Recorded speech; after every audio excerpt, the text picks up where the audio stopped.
Hey everyone, and welcome to this next video tutorial. So this video is part 3 in my little mini series on how to make a Forest Scenic Base.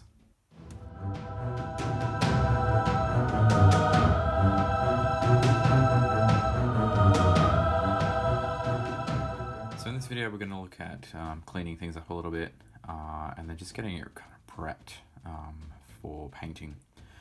So what I wanted to start out with is I kind of changed my mind on how I wanted the back of this to be presented.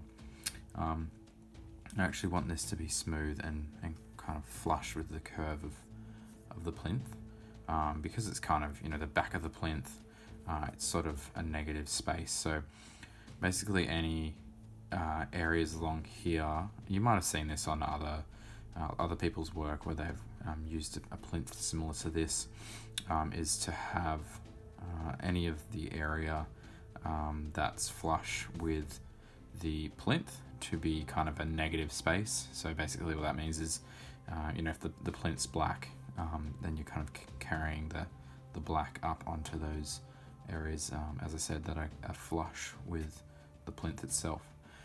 So I'm going to work first on getting this smoothed out. So I'm going to show you how to do that, and then we'll move on to some other little details. Alright, so first things first, and I've actually kind of started on this part already here. I want to continue it across here, and what I'm doing is taking my hobby saw, whatever you have that's quite similar to this. This one's quite good because the blades are flexible, and you can kind of get a few different kind of attachments for this. I think it was a Vallejo brand one, if anyone was interested. So basically using the saw and trying to keep it as flush with the surface of the plinth as you can, and then just working your way across.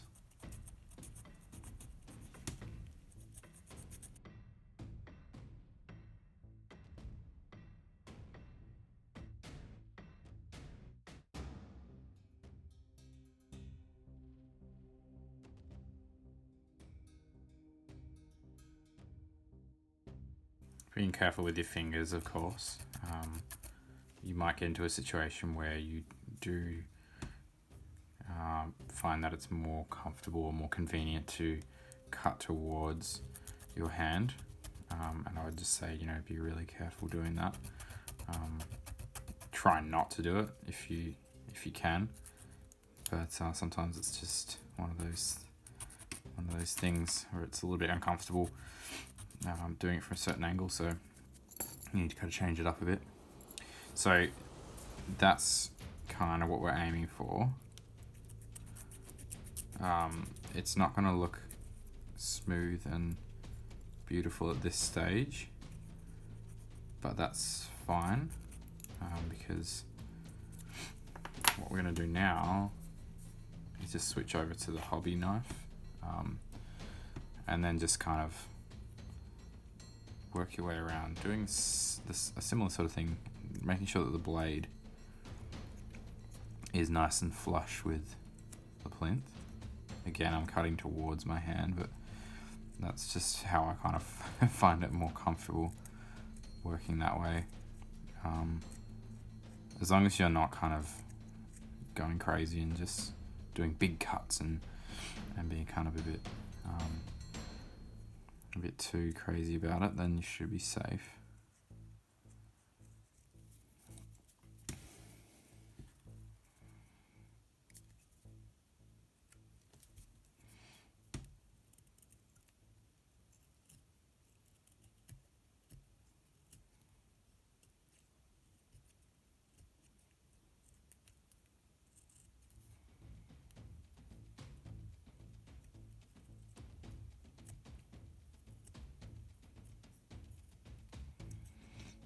You can see that mealy part is actually really quite nice and easy to cut through, which is really good. It's a great product.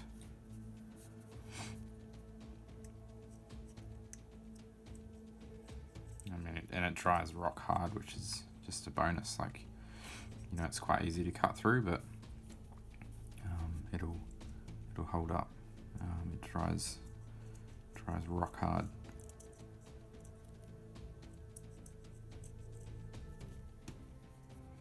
Alright, so I've worked my way around a bit, and I've kind of got it quite flush. And then you can kind of, if you want to, in some areas, use your typical kind of scraping technique just to kind of clean it up a little bit. I can see that this here is not quite nice and smooth yet, so I'm just gonna chip away at that a little bit. I think an indicator of if you've gone far enough or maybe too far is if you start cutting into the plinth. So it might be something to avoid, but that'll tell you you've gone far enough, and it should be nice and flush. All right, so I'm pretty happy with how that's looking so far. And so what I'm going to do now is just take a bit of sandpaper. This one's quite fine grain. I wouldn't go with anything too rough because it might be a bit too rough on the wood, but also you don't want to start scratching into the resin too much.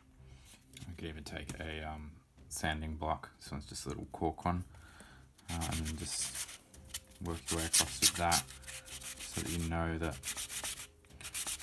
it's staying nice and flush with the surface of the plinth.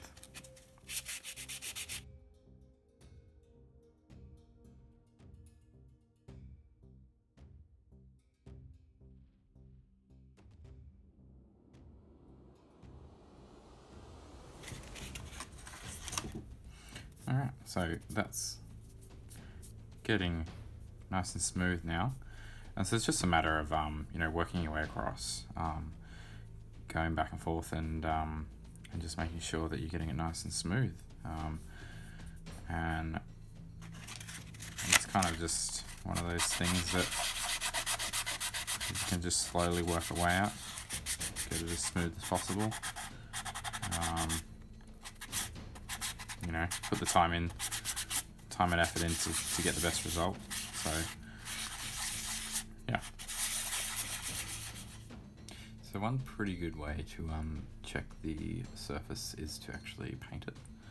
And so what I've done is just airbrushed it with a bit of Vallejo black. And as you can see, it actually does look quite rough. And that's just partly because there are some areas that there's a bit of a gap in the milli part there where I was a little bit careless in applying that.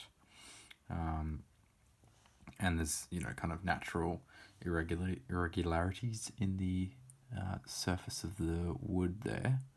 But I mean, there is a bit of a bump there that I could work out.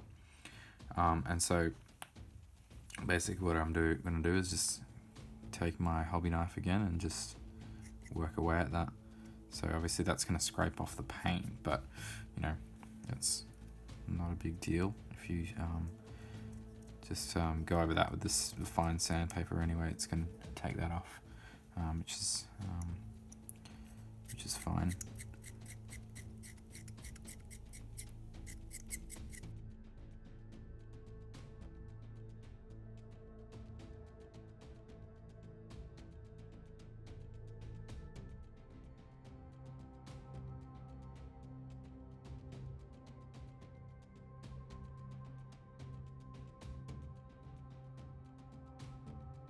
Alright, so I worked my way around again with the hobby blade.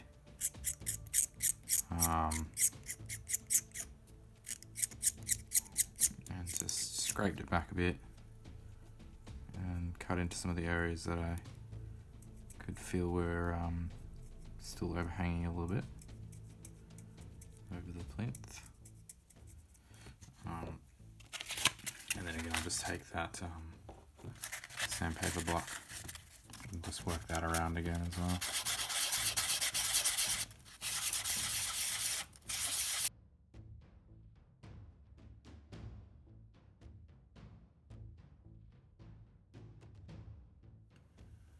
Alright, so I'm pretty happy with how that is looking. So basically, what I would do at this stage, if you wanted to, is just reapply some paint and check again how smooth it's looking. And I might do that a bit later on, but I just want to kind of show you what I'm going to do next, just to sort of wrap this video up a little bit. And I think I mentioned this in one of my other videos, but I hadn't actually applied that yet, was just to go over the wooden parts and the sand itself with a bit of a PVA and water mix. And what that's going to do is just, for the sand, which is what I'd normally do on any kind of regular basing, is just to apply it over the top to help it adhere a bit better. And so the mix that I'm working with is probably roughly 70% water, 30% PVA glue.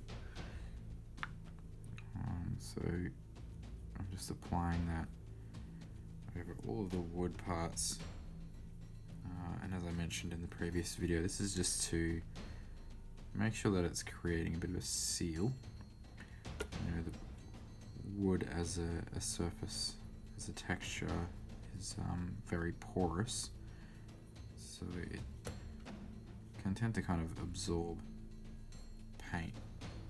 It can kind of mess with the overall look of how the paint dries.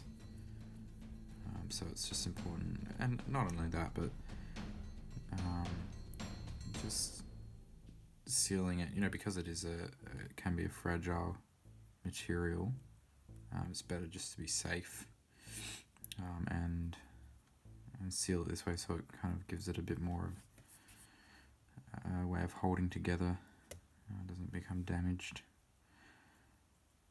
So you could probably thin this out a little bit more, even going over the sand parts, because it doesn't need to be quite as thick on the glue end. But for the wood, this consistency is good, because I want to make sure that I'm getting a good amount of glue over there. Just working my way over.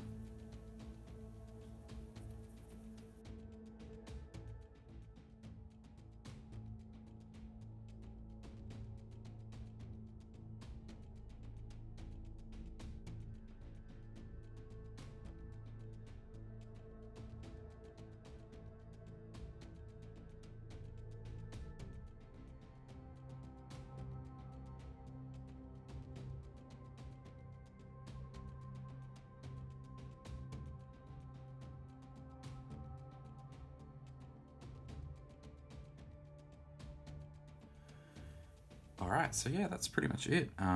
So at this point, you're basically ready to start painting. We'll obviously let this dry for kind of overnight to 24 hours would be best, just to make sure that it's nice and completely dried before we start applying any paint over it. But yeah, so that's pretty much good to go. So now you're ready to prime that and start painting it up. So I hope you've enjoyed this video and hope you found it helpful. I'm glad I have decided to smooth that out now, because I think it's just looking a whole lot nicer and neater. It's quite a cool little sort of look to have that kind of negative space in the back there. I think it just makes it a little bit more presentable. So yeah, so thank you so much for your continued support. I hope this video is helpful, and look forward to the next one.